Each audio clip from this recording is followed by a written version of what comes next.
God went silent. Then this one line changed everything. Let me set the scene. So the rain has stopped. The cries of the wicked have died away. The thunder is quiet. All the chaos is past. But the door to the ark is still shut. I mean, the ark is floating still on top of the water. And these days, they're just crawling by. And Noah, well, he hasn't heard a word from God in a very long time. And then Genesis 8:1 drops a sentence that it turns the whole story on its hinge. And here it is.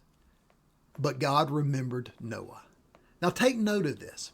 God's remembering Noah shows up before Noah sees anything change. There's not been a rainbow. He's not seen any dry ground. The door, it's not open yet. But that one sentence, but God remembered Noah. What does it mean for God to remember? I mean, did he ever forget Noah? Well, of course not. No, God's remembering is not some type of mental remembering. This is a picture of mercy.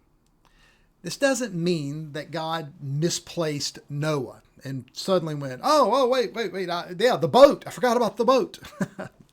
When Scripture says God remembers, it means God moves, that God acts. He leans in, that he keeps his covenant, that he brings his mercy forward to us. He's remembering is an active work of God. It's not passive. It's personal. It's the moment that mercy starts walking in toward us. And that's important to note because sometimes the silence of the ark makes us question whether God has forgotten about us. But we need to understand that silence does not mean absence. Noah, so he's still sealed inside the boat, but that boat, that ark, is doing the job called it to do. Judgment has happened all around them. The waters are prevailing. The world outside is unrecognizable, but inside, Noah can't do anything but wait. And that's where a lot of people lose heart, because nothing feels worse than when relief is delayed. You know, you can endure a lot of pain when you know the end of it is near. But when the door stays shut and you don't know when it's going to open, you don't know the answer, whether it's going to come, and if it does, what it's going to be. When silence stretches out into the distance, I mean, you start asking this question that scares you. You know, has God forgotten me? Genesis 8 answers it with 5 words. But God remembered Noah. Understand this as well. God moves before you notice him moving. Noah doesn't get some instant change in circumstances. He gets a divine turning point. Mercy begins to move for Noah. And he doesn't even realize it. Genesis 1:8 goes on to say that God makes a wind blow over the earth and the waters begin to subside. God didn't ask Noah about that. Look, that means God's working. God's already doing something while Noah's still stuck in the boat. God is working outside the ark while Noah is still waiting inside of it. Don't miss that, because that might be you today. And that's a pattern that we see all through Scripture with God working.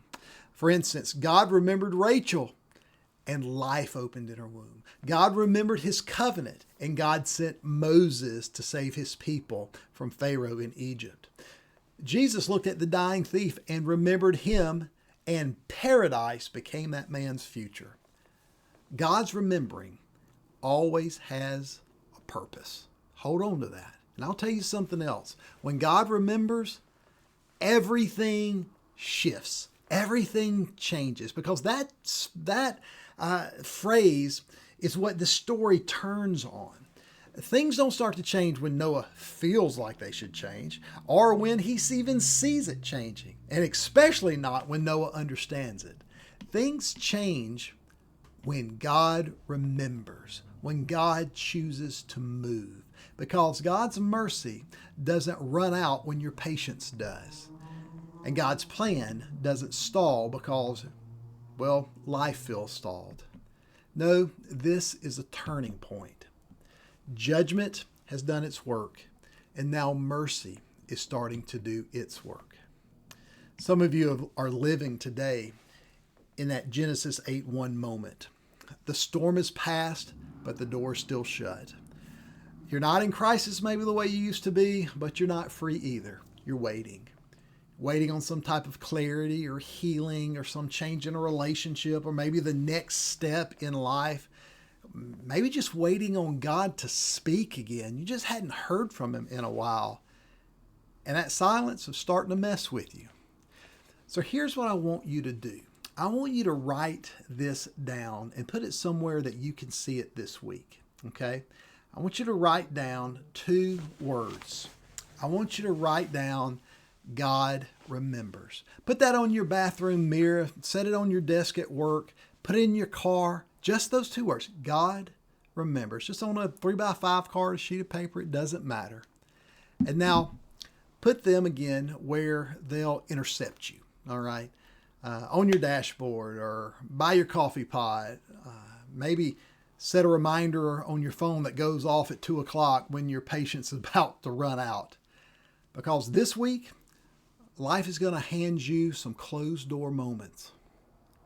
You'll do the right thing and you'll still get misunderstood. You'll send that email and you'll get silence back. You'll sit in the waiting room again. You'll have to have that same conversation with the same person and nothing changes. You'll pray and it will feel like heaven is quiet. And in that moment, those 2 words, they're not meant to soothe you. They're meant to steady you. So here's what God remembers looks like on a Tuesday. It looks like you doing the next obedient thing you already know to do. And stop checking the door every 5 minutes. While you're inside the ark in this delay, worship and refuse the 2 lies that always grow in silence. I'm alone and nothing's happening. Because neither are true. So here's the question. When God feels quiet, what do you do with your soul? Do you spiral and start grabbing for control? Or do you live like you're still his? Because God remembered Noah and God remembers you. That's not a slogan. It's how you keep living while the door is still shut. And that's the pastor's devotion. Come back and see me tomorrow, and I'll see you this Sunday.